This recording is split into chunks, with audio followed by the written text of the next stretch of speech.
Bear, the prime disciple of the Baal Shem Tov.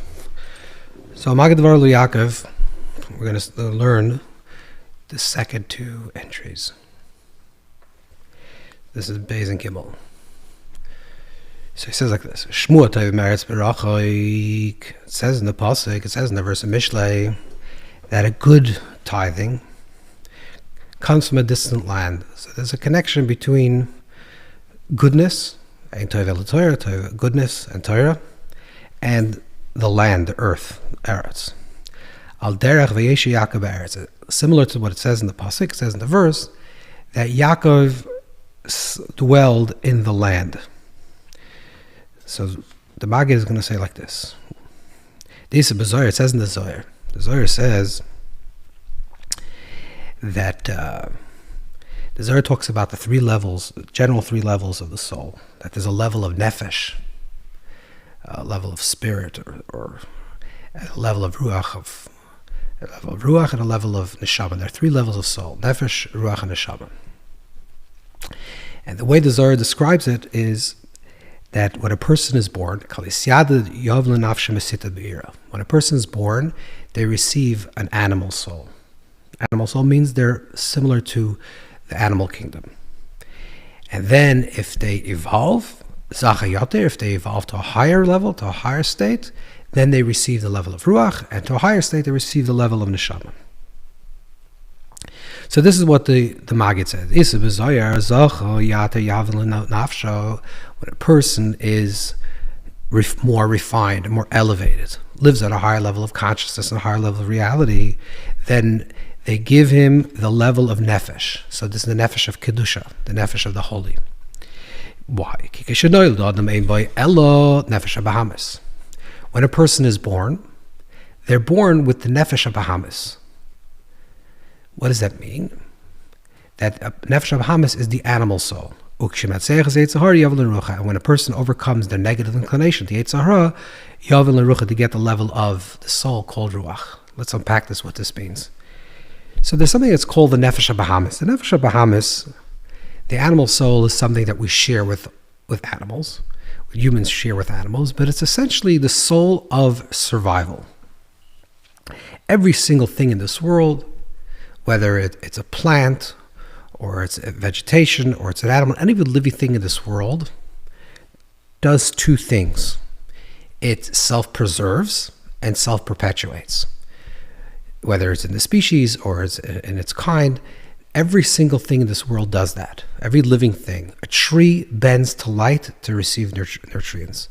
And then it gives fruit. It literally gives fruit, and the fruit become future trees. And this is the same thing that exists with every single thing within nature, which means that every single thing has what is called a nefesh Bahamas on some level. There's different ways to describe this throughout. In the early Rishonim, the early commentators from the 1000s, they describe it as nefesh achiyunis and nefesh mekayim. There's many different words for this word, but overarching idea is that it's an animal soul, which means survival of itself. This nature of survival, which causes a person to, again, a human being, to eat and to drink, to take in, to self-preserve, which is the element of gevura, to self-preservation, and the element of chesed, which is the element of kindness, expansion, to emote and to procreate, is found within all of nature, and this is an amoral quality. There's no morality to this basic instincts of human. It just is. Every single thing does this. This is the nature of the human being. This is the nature of an animal. This is the nature of life. This is called the nefesh Bahamas. Classically, in the Gemara Brachos and many Midrashim, when the Gemara Talmud talks about a person's inclination, it talks about a Yetzer Hara and a Yetzer Tov, a good inclination and a negative inclination, or evil inclination and a positive inclination. That's already something different than the nefesh Bahamas. It's already the way the Mezritch describes this is that when it says Tov Moed, it's very good. The Mezritch class says that this is the Yetzer Hara, or this is the Mezritch Rabbah, or for example, the Mezritch in Tanchuma says in the beginning of Bereshis that Yetzer Hara is that it's the natural inclination to survive and to perpetuate self, and ata ois ois ra, and you're the one that creates a cup of water from them, that is something that's considered evil. Which means when the sense of self-preservation or self-perpetuation comes at the expense of another, that's an ethical, immoral act. So then it's Yetzer Hara. You are making it negative. So let's get back to what the Magid is saying. The Magid is saying is like this. The human being, on the very base level of being a human being, has this animal quality, the quality, the nature for survival. If we minatzeach, if we conquer this instinct, which means not that we overcome it completely, because then we wouldn't survive, but if we have control over the basic raw instincts of what it means to be a human being, which means we eat not just only when we're hungry, but we have a level of mindfulness and consciousness that we can choose when we want to eat and how much we want to eat. We just don't overindulge. Or for example, let's say if it's Yom Kippur, we say, today we're not going to eat, or Tisha B'Av, or any of the fast, which means, or if you're fasting, so that's the idea that I'm in control. If I have control over my intake of food, which means the intake of food, the idea of eating is nefesh habahamis, that's the basic instincts to be and to survive, and that we cannot transcend that, otherwise we wouldn't exist. With that sense of ego, that level of ego, not capital E, that level of ego is survival.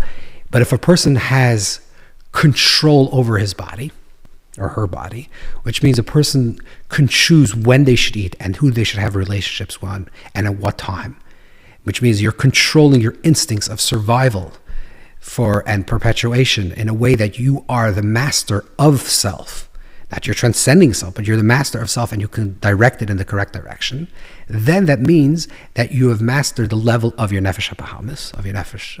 And then, in addition to that, that's the first level. So then you get then what the Zohar says, you receive the nefesh, the survival, the spiritual survival of self, which is the instincts to survive spiritually and to be connected spiritually. And then when a person also, minatzeach is Yetzer Hara, in addition to that, a person overcomes or conquers their negative inclination, which means they conquer the evil part of self or the selfish part of self, which comes at the expense of others, or the lust, etc. When a person overcomes that, then a person receives the ruach, the level of soul which is called ruach. What is the level of soul called ruach? That corresponds to the world of Yetzirah. So there is the great schematic idea in Kabbalah and the Chassidus, the idea of that the worlds, the manifestations of worlds outside the oneness, appears in the world of creation, Bria, then Yetzirah, which is formation, and then Asiyah, which is actualization. This scheme of the three ideas, which is roots, is found already in Masechta Atzilus. It already goes back 1,000 years. We have this idea clearly expressed, and then of course in the Zohar. This also shows up in Chakira, in Jewish philosophy as well.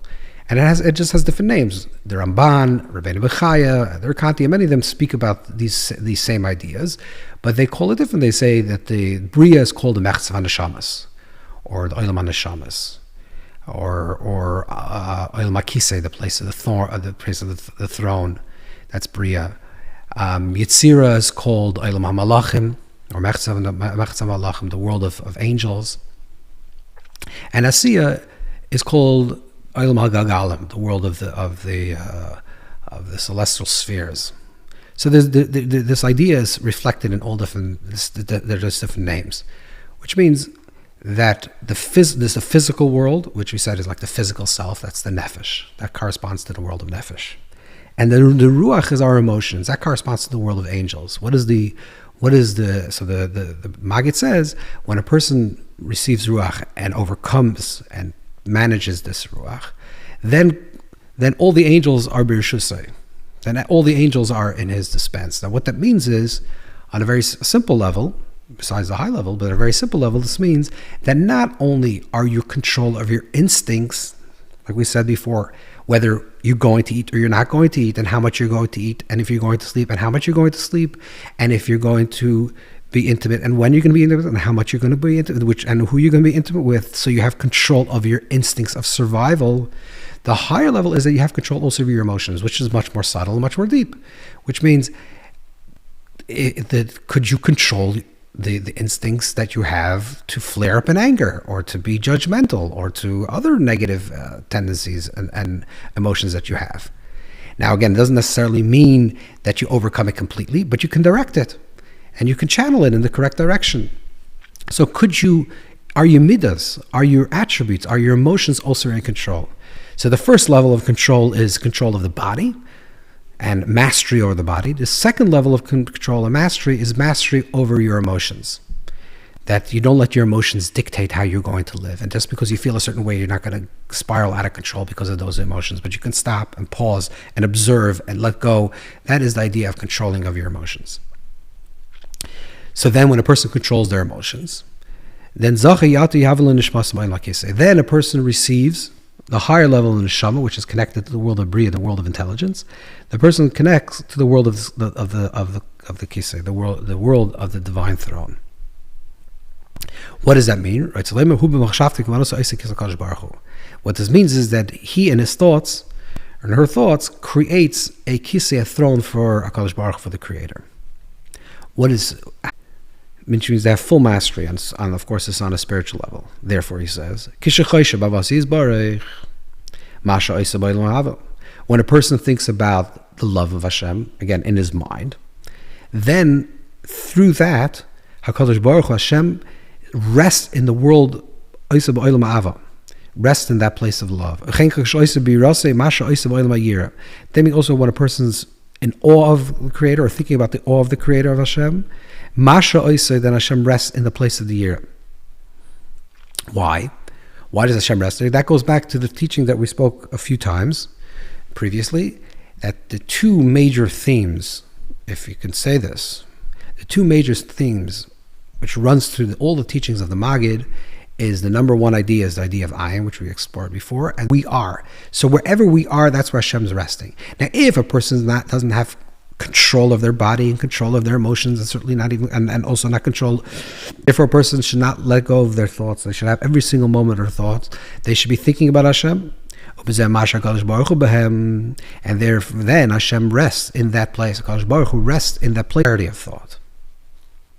The idea of the Chumah, everything has a teachings of the Baal Shem Tov, it goes even deeper, which is that sin Tzimtzum is like a pshute. Since that Tzimtzum, that means that Yaakov achol as if the thoughts that they're thinking. If they're thinking about love, and that's the child play that they're playing, and it's child play because it's only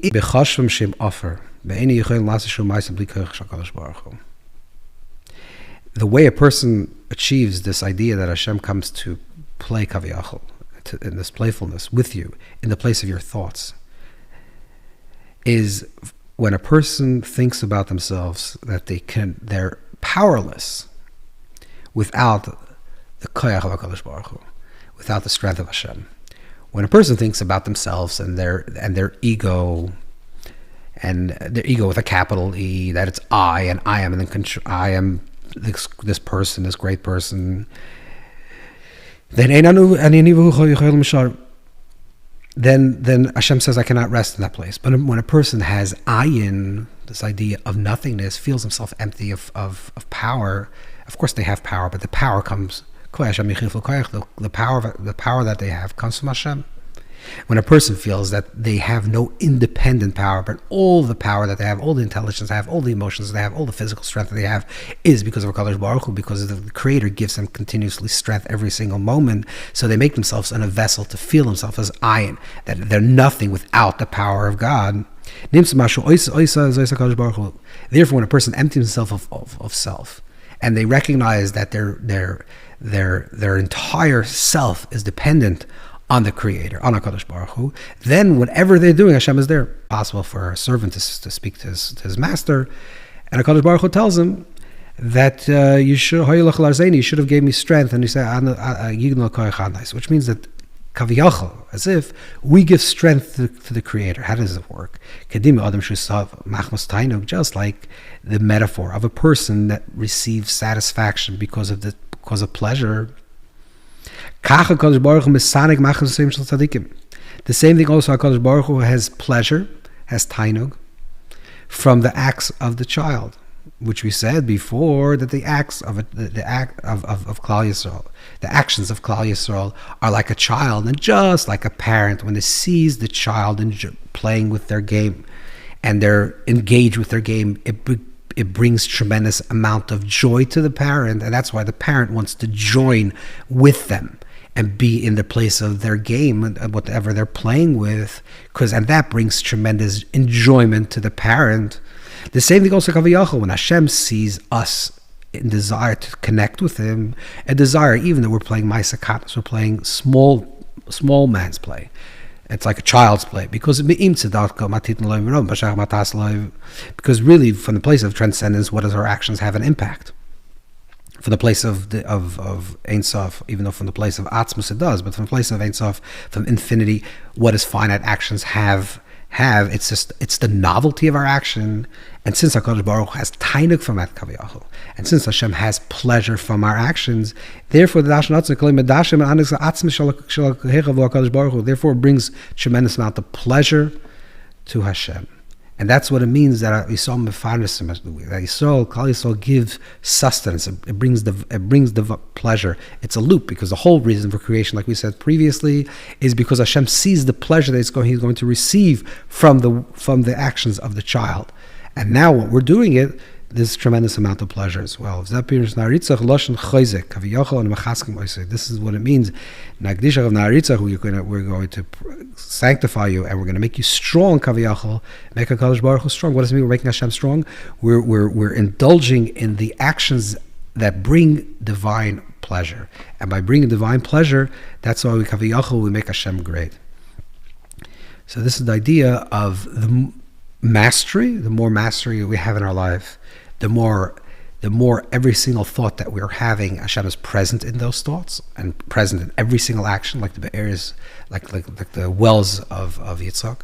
Because the more control we have in our thoughts, the more we can focus and have intention that we want to be connected to Hashem, then Hashem rests in that place.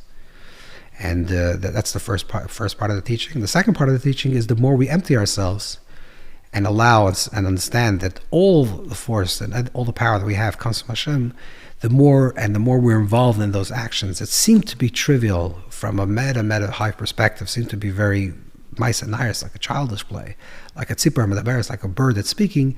The more pleasure it brings to the divine, and the more shefa, the more bracha, the more blessings and flow we receive in our life.